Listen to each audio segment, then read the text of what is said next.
kita berada di studio kita ini bersama dengan seorang lagi tetamu. Kita nak berbicara tentang satu juga topik yang begitu penting, iaitu mengenai inisiatif yang dilaksanakan oleh kerajaan mengenai program kolaborasi industri. Kami undang ke studio ketika ini bersama dengan Encik Azmil Fahmi, iaitu penolong setiausaha bahagian perolehan kerajaan dari Kementerian Kewangan Malaysia. Terima kasih Encik Azmil bersama dengan kami.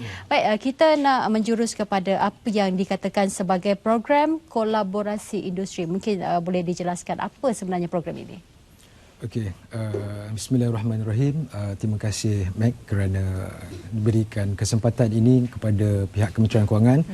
Jadi untuk menjawab soalan daripada Mac itu tadi, apakah yang dimaksudkan dengan program kolaborasi industri ataupun lebih dikenali sebagai ICP di dalam bahasa Inggerisnya Industrial Collaboration Program.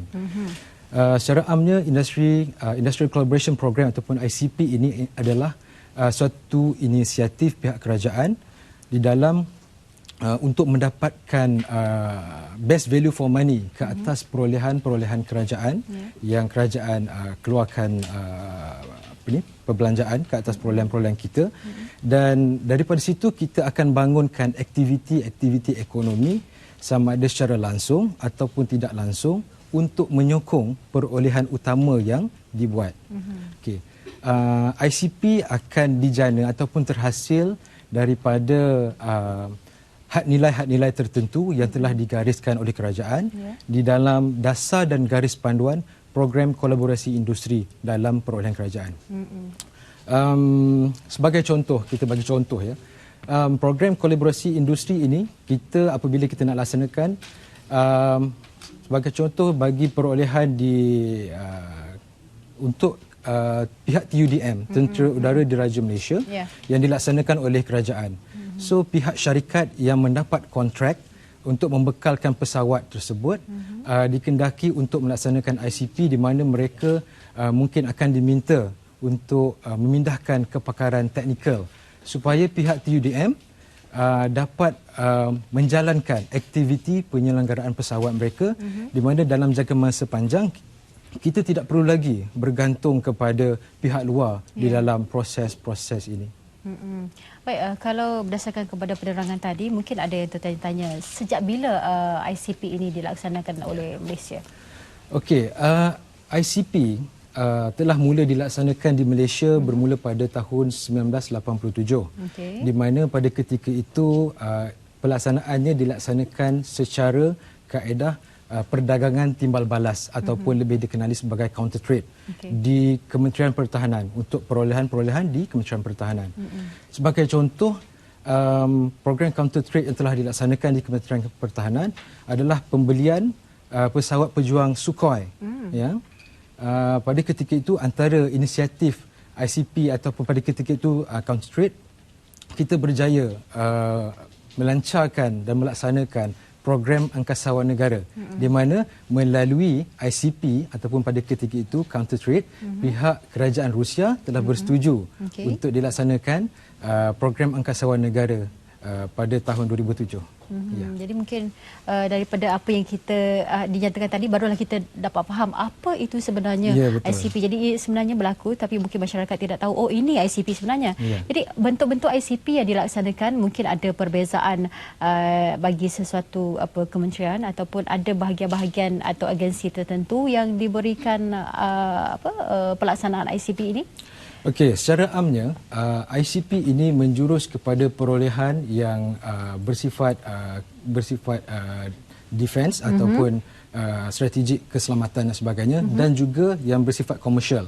Sebagai contoh, bagi perolehan yang bersifat defense, kita laksanakan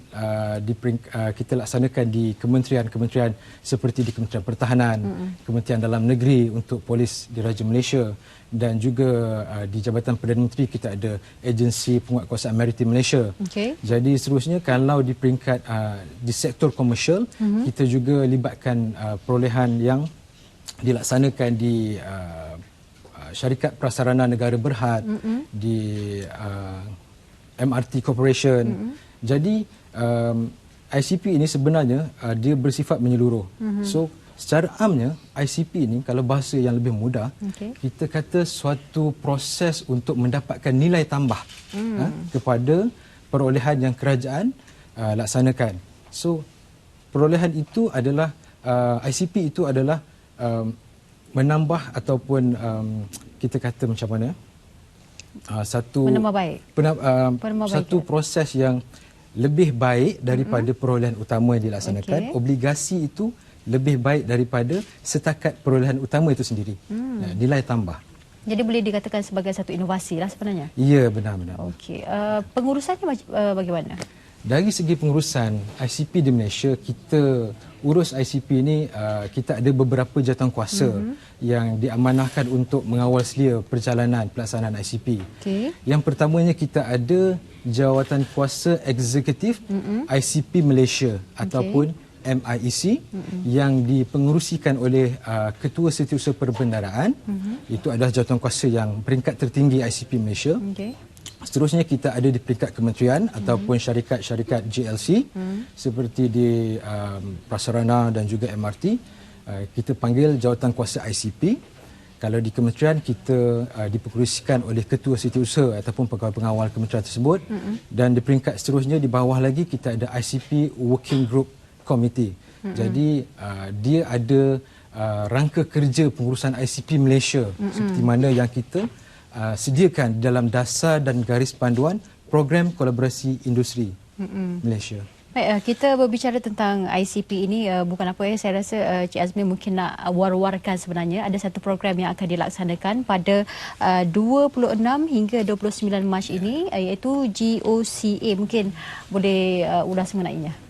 Okey, untuk makluman di sini saya mengambil kesempatan untuk menghebahkan, mewar-warkan kepada semua bahawa Malaysia telah diberi penghormatan dan kepercayaan untuk menjadi hos ataupun tuan rumah kepada persidangan Global Offset and Countertrade Association GOCA Asia Pacific 2017. So persidangan ini kita akan adakan bermula pada 26 hingga 29 Mac 2017 bertempat di Hotel Royal Chulan, Kuala Lumpur. Sedikit makluman, persidangan GOCA ataupun Global Offset Countertrade Association ni adalah satu persidangan yang diadakan setiap tahun.